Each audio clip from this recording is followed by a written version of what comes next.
From the studios of Farm Journal Broadcast, this is U.S. Farm Report. Welcome to U.S. Farm Report this weekend. I'm Tyne Morgan, and here's what's in store over the next 60 minutes. The Trump administration starting the week with a hat trick in trade.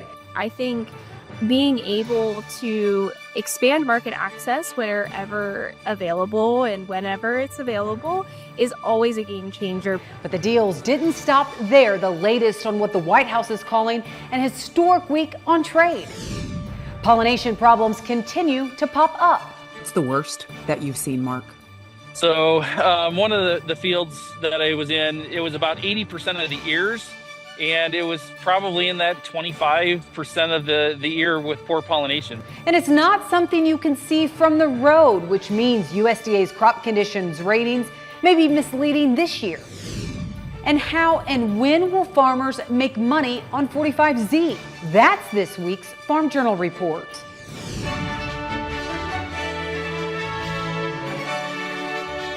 Now for the news, we begin with several big developments when it comes to trade deals this week, starting with Japan. President Trump announcing on his Truth Social site that the U.S. has made a deal with Japan, one that will open up the country to trade. That includes cars and trucks, along with rice and other U.S. ag products. As part of the framework, Japan has agreed to buy $8 billion of U.S. ag. That includes corn and soybeans, fertilizer, bioethanol, and sustainable aviation fuel. It will also immediately increase imports of U.S. rice by 75%. I think being able to expand market access wherever available and whenever it's available is always a game changer, because it allows the producers and the exporters the market certainties that they need when they're planting and when they're making their business decisions, and knowing that there is a market or a specific volume maybe out there, that's always helpful. All of the pieces matter and all of the markets matter, no matter how big or small.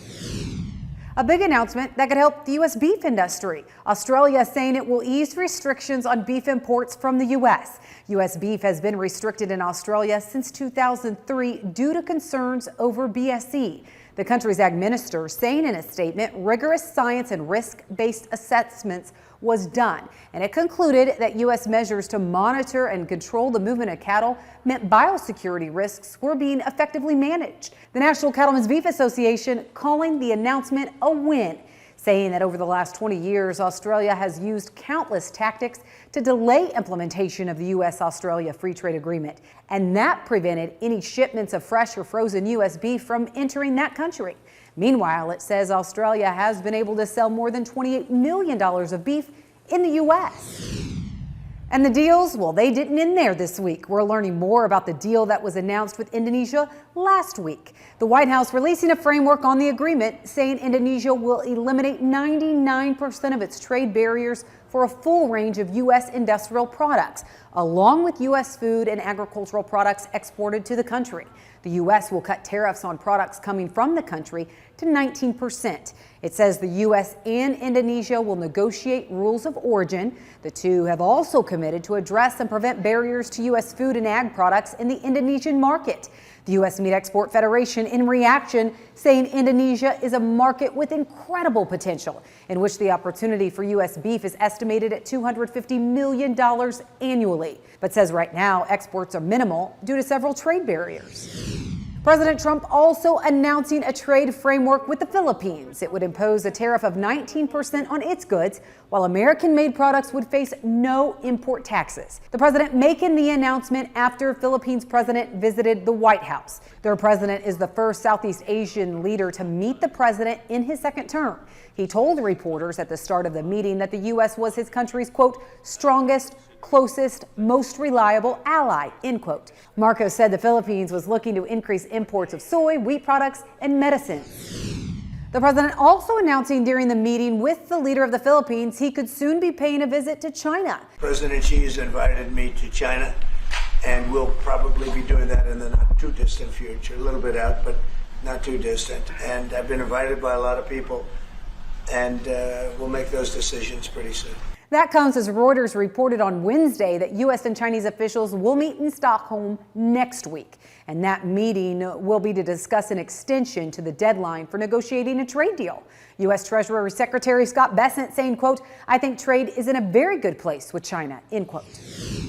And big news out of USDA, Ag Secretary Brooke Rollins signing off this week on a major reorganization of USDA. The plan will move much of the agency's workforce in Washington, D.C. to 5 regional hubs. You're looking at those hubs right there on your screen. That's Salt Lake City, Fort Collins, Kansas City, Indianapolis, and Raleigh. So what does that mean for its buildings in and around the nation's capital? Well, 3 buildings will be vacated. Meanwhile, the famous Witten building will remain USDA's headquarters, and the Yates building and the National Agricultural Library will remain with the agency. And as for the workforce, USDA says over the last 4 years, its workforce grew by 8%. While employees' salaries grew by 14.5%. And it says when the organization is completed, it expects no more than 2,000 USDA employees to remain in the Washington, D.C. area.